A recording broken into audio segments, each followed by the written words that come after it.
Welcome back to the Green Means Go channel. It's your host, me, and we're starting a new series today. And I know what you're thinking. You start series all the time, and then you give up on them. I get it. Smash or Pass was a series that I had every Friday, and it lasted 3 weeks. It just became something I didn't enjoy, and I decided that I wanted to cut it off. But this is something that I hope I will enjoy for the long run. And it is going to be sports related, and it is going to be these things. Let's talk about them. The game plan is that I release these every Friday. The time length, I don't know, like 10 to 15 minutes. There's going to be no edits because I'm tired of YouTube in that way. Everybody's video is just this thing flashes and that thing flashes and sound effects and text on the screen.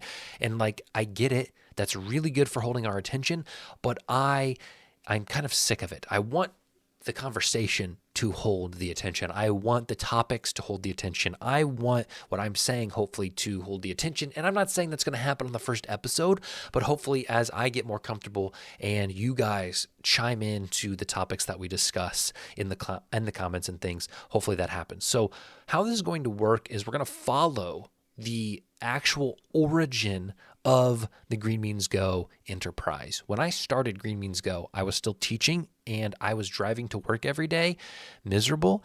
And in order to kind of make that more bearable, I would do a podcast every day and I would talk about, and it was all sports betting related. I would talk about a red bet, so a bet that I hated, that I think you should fade, a yellow bet, kind of a long shot, and then a green bet, something that you could call a lock. I'm going to take that similar idea and apply it to not sports betting, but just generic sports news of the past week. So for the red, we're going to have a hot take or something I disagree with.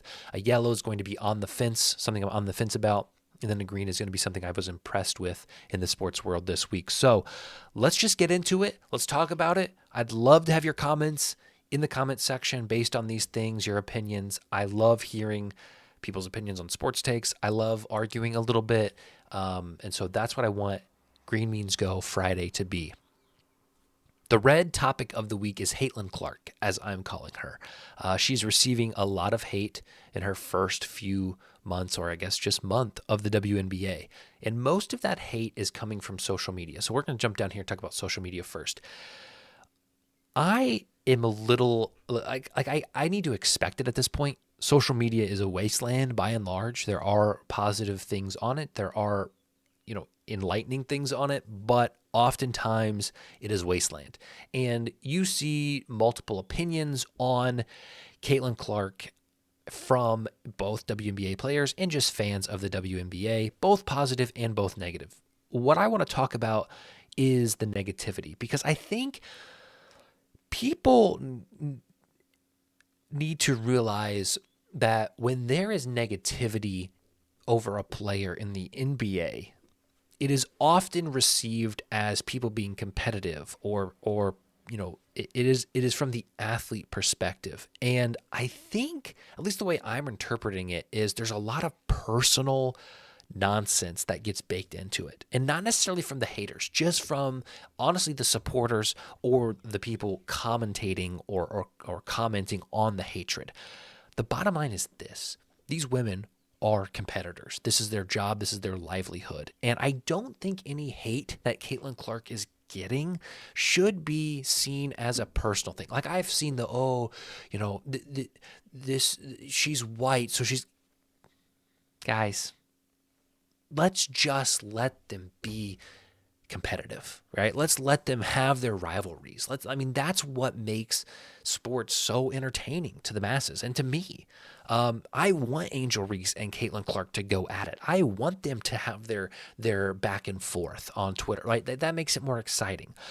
I just think that by and large, the hate that Kate has been receiving is being blown slightly out of proportion. I'm all for Jaylen Clark. I'm all for backing her. I'm all for supporting her, but I'm also for supporting women in this sport be competitive. Let's keep in mind too, people have hated on Jaylen and her play and her stats, which I roll my eyes a little bit. She had no offseason. She took her team to the Final Four for the college basketball tournament. She gets drafted to a team of players that she has never played with. And in 2 weeks, she's expected to turn around and be the best player in the league. Dude, Like, let's chill it out a little bit. I could make a video just about that, and maybe I will. The point of the matter is slow down. She will play in this league for 5 to 10 years, if I had to guess. Maybe more. All right. Probably more if the trajectory continues. She's doing things to change this league. She's getting eyes on this league and on her. And she's averaging still like 24-6 or something. Like, she's still chill out. Okay. The triple double average will come someday. She needs a little bit more pieces around her. Keep in mind, the Fever were the worst team in basketball at WNBA last year, and she's not going to just come in and change that in the first 2 weeks. So slow down. All right. Yellow topic.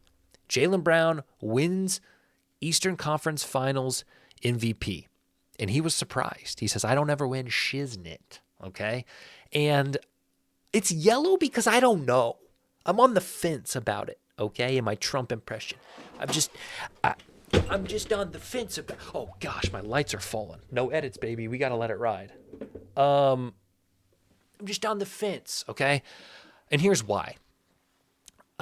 First off, I want to point out that there were 9 people who voted for this award. 5 of them voted Brown, 4 of them voted Tatum. Holiday did not receive a vote. And from a pure statistical perspective, if you look at Holiday, he's 3rd in points for the team for the series against the Pacers. 3rd in rebounds, 3rd in assists, not on blocks, 3rd on steals, 3rd in minutes. So actually pretty impressive, just keeping 3rd place. And if you want to talk about this award going to someone who just scores the most points or stuffs the most stats, I don't know why Tatum didn't win. I mean, 30 points first, 10 rebounds first, assists, he was 2nd. So he beats out Jaylen Brown in points, rebounds, and assists. Doesn't beat him out in blocks, doesn't beat him out in steals. So we can say that Jaylen Brown was the better defender and beats him out in minutes. So if we're looking purely at statistics, who stuffs the stats, which is what the MVP award is, in my opinion. I mean, that's why Jokic won and not Shea won this year. Like that, I can't help but think that's what people look for. Why didn't Tatum win? And you're going to say, well, you have to also consider the game script and who matters more and who overall and maybe who played defense. And I don't know if you don't consider Holiday in that conversation. Now, you could also maybe say, well, he was sick, and so his stats in these 3rd and 4th game weren't that great, and so that's why he wasn't considered. But when you needed a play to be made in the final minutes of these games, and the only one game was not close. So in 3 of these games, it went down to the wire, and Holiday was making the plays. Game 1, when he forces Halliburton to dribble it off his leg. I know he hits a big 3 in the final minutes of maybe the 2nd or the 3rd close game. In the final game, he's locking up, he's playing defense, he gets that steal. Like, we can't even give him a vote. 9 votes, none to Holiday. So it feels like if you want to go with kind of the abstract feelings about MVP, maybe you think about Holiday. If you want to go with pure stats, maybe you think about Tatum. And we get Brown. And this is yellow because I'm not taking anything away. Like, you may say, why isn't this on red? You're freaking out. I'm not taking anything away. I mean, he averaged 30 points, 5 rebounds, and 3 assists, plus a block, plus 2 steals. Like, that's a great game. That's an overall game, and maybe it's just like Tatum's already had this award. Let's give it to Brown. Brown never gets recognition. It's always Tatum. Brown stepped up. Sure. So that's why it's yellow. We'll accept that. I do think that in some ways Holiday could have gotten a vote, but I guess when you have 2 guys averaging 30, that's the reason why. The green of the week, we're switching it to the MLB. We got three different leagues for you today, is the Cleveland Guardians. I mean, who are they? When you look at their roster, their batting order, I mean, you got Josh Naylor and Jose Ramirez, but outside of those 2, you don't see a lot of all-stars. All right. When I think about the Guardians, I don't think playoffs necessarily. I mean, they lost. Let's do this. They haven't made the playoffs in 5 of the last 10 years. They have made a World Series, which they lost.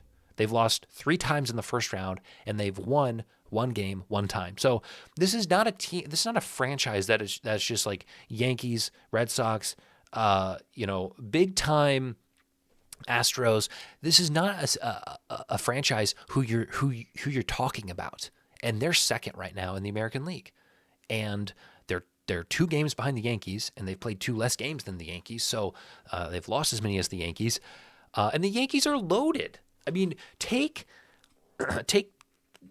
take 6 bats on the Yankees lineup, and they're better than Cleveland's. I mean, Judge, Stanton, Rizzo, Soto. LeMahieu's not in because he's hurt, but you can argue that his bat is typically pretty good. And then you got Ramirez. The point is, and we could do a pitcher matchup too. The point is, good for the Guardians. I mean, they are playing team ball. They're playing well. They are on their way to a bye in the playoffs and to hopefully a good postseason run. So that's the green of the week. That's the episode, baby. 10 minutes long. We love to see it. Come back. Hopefully every Friday. I'm going to plan to put these out 7:30. I've decided it right now. I didn't even think about it. I just said it. 7:30 every Friday. We'll have it scheduled. Take care. We're always going to be putting out videos in the meantime, so don't even stress. Turn on that bell, baby. Or don't, but watch the videos when they come up on your feed. We'll see you next time.